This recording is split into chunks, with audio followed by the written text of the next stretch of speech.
Thanks for joining me as we explore this week another portion of the introductory rites. The purpose of the introductory rites are threefold: to ensure that the faithful who come together as one establish communion and dispose themselves to listen properly to God's Word and to celebrate the Eucharist worthily. In light of that, the Penitential Act is pretty important. What is and what is not forgiven in the penitential prayers of the Mass? Mortal sin destroys the charity, the life of God within us. It is a grave violation of God's law. When we commit a mortal sin, we basically turn our back to God. Mortal sins should always be brought to the sacrament of reconciliation. Venial sins still allow the life of God to be in us, but that relationship with God has been offended and it is wounded. Venial sins can be forgiven when we come to God with a repentant heart and ask for forgiveness. But don't be fooled, because mortal sin and venial sin still have the same last name. Both are still sin. They should be taken seriously, and we should still try to keep sin from our lives. As we go through the screencast today, the prayer of the Roman Missal will be on the left and scripture verses will be on the right.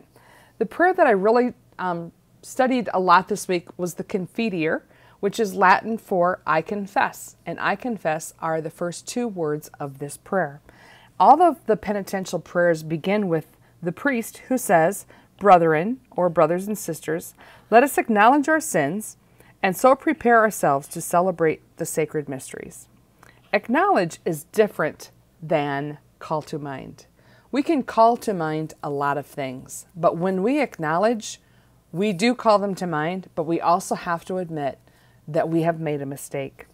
And as I was meditating on this prayer, I was thinking about this. Prepare ourselves to celebrate the sacred mysteries. And I had this sense of how life-giving it is. When there is no barrier between us and God, it is very life-giving.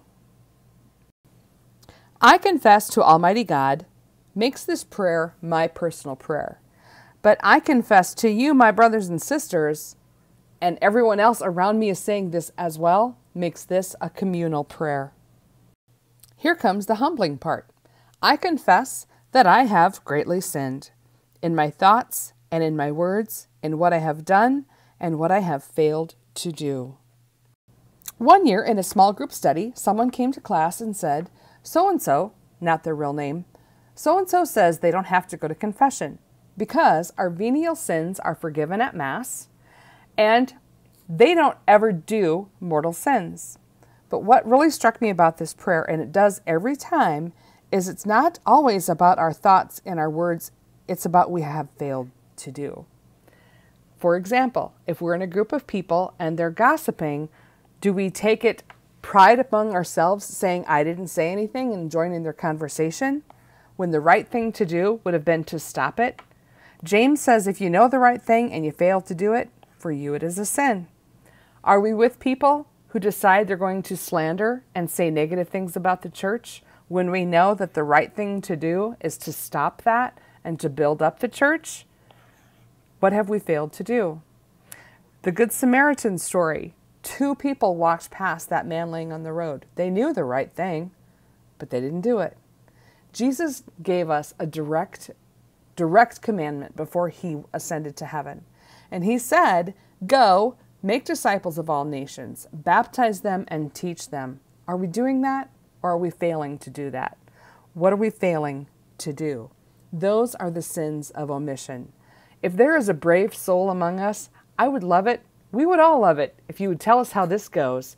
Take it upon yourself this Lent and ask the Holy Spirit to reveal to you your sins of omission. Ask for a lot of grace, because I think we should all try this, but we're all going to need a lot of grace. Through my fault, through my fault, through my most grievous fault. In ancient language, there was no good, better, best. If you made the best cake, we didn't say you made the best cake. We would say your cake was good, good, good. And that's why we say, holy, holy, holy Lord. And that's why we say, through my fault, through my fault, through my most grievous fault. At this point in the prayer, we put our fist to our breast, not to prove or to beat ourselves up, But as we do that, let's remind ourselves that this hand, that this fist is a stone. And as we put that stone up to our breast, remember, we're doing that to crush the evil that's in our heart. Therefore, for that reason, and because of that, because I'm a sinner, I've sinned on my own fault, I ask the Blessed Mary, ever Virgin, and all the angels and saints. This is our heavenly prayer team. These are the people who are as close to Jesus as anyone can be. We need them. We can petition them to pray for us. And I ask you, my brothers and sisters, to pray for me to the Lord our God. I have started doing this. I have taken a few minutes at every Mass, and even sometimes during the week, to pray for those people who have asked me to pray for them when we have said this penitential prayer. How amazing would it be if we could see into the spiritual realm? How amazing would it be to be able to see all these prayers connected at Mass when each person says a prayer for each of the other people who have asked for prayers as we ask God for forgiveness. Our prayer closes when the priest prays not only for us, but for himself included. And he says, "May Almighty God have mercy on us, forgive us our sins, and bring us to everlasting life. Amen." There are two other forms of a penitential prayer. Both of them are somewhat shorter, so you may hear those. Some of them include prayers also, can be said by the deacon, and they read, "Have mercy on us, O Lord, for we have sinned against you. Show us, O Lord, your mercy, and grant us your salvation." And the other is the basic penitential prayer, "Lord have mercy, Christ have mercy, Lord have mercy." And even with those, we may not say it, but remember that these prayers, we need to come to them with a heart that seeks forgiveness from God. The links that I have this week are a video on mortal and venial sins with Father Michael Schmitz, a link to the Catechism of the Catholic Church on sin, and an article, 10 Things That Forgive Venial Sins. Let's close with prayer with the Confiteor. I confess to Almighty God and to you, my brothers and sisters, that I have greatly sinned in my thoughts and in my words, in what I have done and what I have failed to do, through my fault, through my most grievous fault.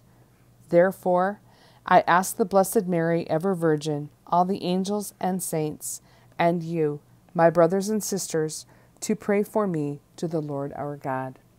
Thank you for joining me, and may you find joy in the Word.